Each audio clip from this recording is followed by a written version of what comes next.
వైఖరితో నిత్యం వార్తల్లో ఉండే కర్ణాటక ముఖ్యమంత్రి సిద్ధరామయ్య మరోసారి చిక్కుల్లో పడ్డారు. ఇప్పటికే మూడా వ్యవహారంతో చుక్కలు చూస్తున్న ఆయన ఓ పోలీస్ అధికారిపై ఏప్రిల్ నెలలో లేపిన చేయి హస్తం పార్టీని సైతం ఇబ్బంది పెట్టింది. ఈ ఘటన అప్పట్లో జాతీయ స్థాయిలో సంచలనమైంది. సొంత పార్టీలో ఉక్కపోత ఎదుర్కొంటున్న సీఎం తన చేష్టలతో పార్టీని కూడా ఇబ్బందుల్లోకి నెట్టారు. ఏప్రిల్ 28న ధరల పెరుగుదలకు వ్యతిరేకంగా జరిగిన కాంగ్రెస్ చేపట్టిన నిరసన ర్యాలీలో సీఎం సిద్ధరామయ్య పోలీస్ అధికారిని కొట్టేందుకు చెయ్యెత్తారు.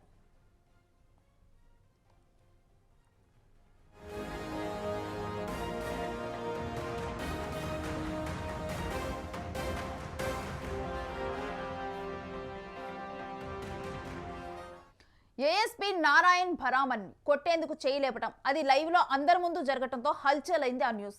అప్పటి నుంచి కూడా విధులకు దూరంగా ఉన్న నారాయణ్ గత నెలలో తన పోలీసు ఉద్యోగానికి రాజీనామా చేస్తూ హోంశాఖ కార్యదర్శికి ఓ లేఖ రాశారు. ఏప్రిల్ 28న బెళగావిలో జరిగిన కాంగ్రెస్ ర్యాలీలో ముఖ్యమంత్రి సిద్ధరామయ్య ప్రసంగిస్తూ కొంతమంది మహిళలు నల్ల జెండాలు ప్రదర్శించి నినాదాలు చేయడంతో సీఎం అసహనం వ్యక్తం చేశారు. అయితే దీనిపై కోపం కంట్రోల్ చేసుకోలేని సీఎం విధుల్లో ఉన్న అధికారి బారామణిని వేదికపైకి పిలిపించి చేయి పైకెత్తారు. ఈ సంఘటన తర్వాత బారామణి మనస్తాపానికి గురయ్యారు. తాజాగా రాసిన లేఖలో ఆయన తీవ్ర వేదన వ్యక్తం చేస్తూ స్వచ్ఛంద పదవీ విరమణ కోరటం తప్ప తనకు వేరే మార్గం లేదన్నారు. తాను వెనక్కి జరగకపోతే చెంపదెబ్బ తగిలేదని గుర్తు చేసుకున్నారు. తాను చేయని తప్పుకు బహిరంగ వేదికపై ముఖ్యమంత్రి ప్రవర్తనతో బహిరంగంగా అవమానాన్ని ఎదుర్కొన్నాను అని లేఖ రాశారు.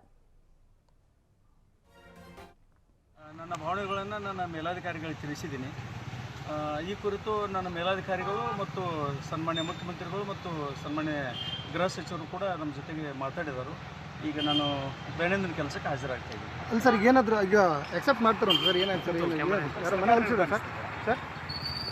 ನನ್ನ ಭಾವನೆಗಳನ್ನು ನನ್ನ తన భార్య పిల్లలు కూడా ఆ సంఘటన చూసి ఏడ్చారని ఆ లేఖలో పేర్కొన్నారు. అప్పటి నుంచి ఈ అంశం రాజకీయ రంగు పులుముకుంది. సోషల్ మీడియాలో ఈ లేఖను షేర్ చేసిన బీజేపీ కార్యకర్తలు కాంగ్రెస్ తమ హస్తాన్ని అధికారులకు కొట్టేందుకు వాడుతోందని మండిపడింది. ముఖ్యమంత్రి చేష్టలు విధేయత గల అధికారి ఆత్మగౌరవాన్ని దెబ్బతీశాయని బీజేపీ విమర్శలు చేసింది.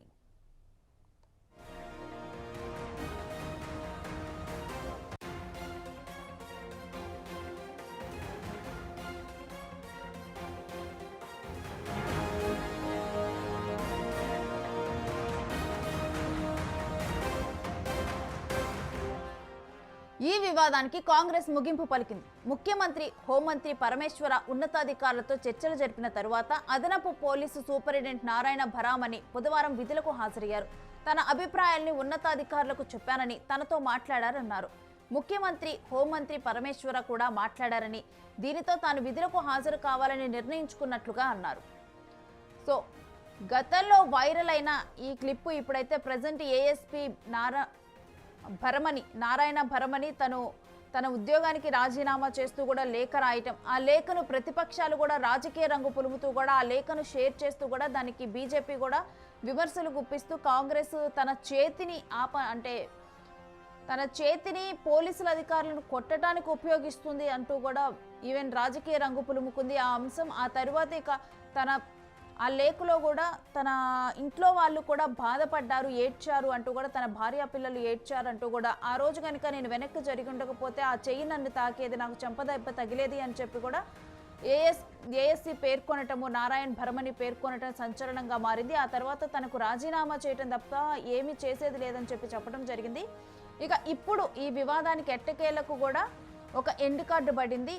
దీంట్లో హోంమంత్రి కలగజేసుకొని హోంమంత్రి అదేవిధంగా సీఎం సిద్ధరామయ్య కూడా నారాయణ భరమణితో మాట్లాడటం, ఏఎస్సీ నారాయణ భరమణితో మాట్లాడటం, మరోవైపు ఉన్నతాధికారులు కూడా ఆయనతో చర్చలు జరపటము, ఆ తర్వాత ఆయన విధులకు హాజరయ్యారు.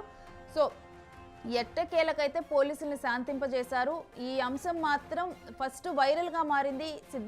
సీఎం సిద్ధరామయ్య ఆల్రెడీ కూడా పార్టీలో అంతర్గతంగా కూడా కొన్ని కలహాలు ఉండటం కూడా ఆయన ఆల్రెడీ ప్రెషర్లో ఉంటున్నారు.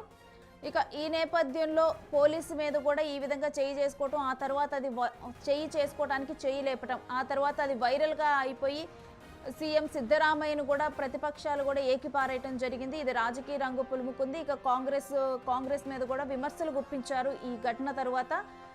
అది కూడా ఇంకొంచెం ప్రెషరైజ్ అయింది సిద్ధరామయ్యకు. అయితే ఆ తరువాత ఎట్టకేలకైతే ఆయన రాజీనామా చేయటం, ఏఎస్సీ రాజీనామా ప్రకటించటము, ఆ తర్వాత చర్చలు జరపటము, ఇక ఆయన ప్రజెంట్ విధులకు హాజరవడంతోనైతే ఈ వివాదం సద్దుమణిగింది.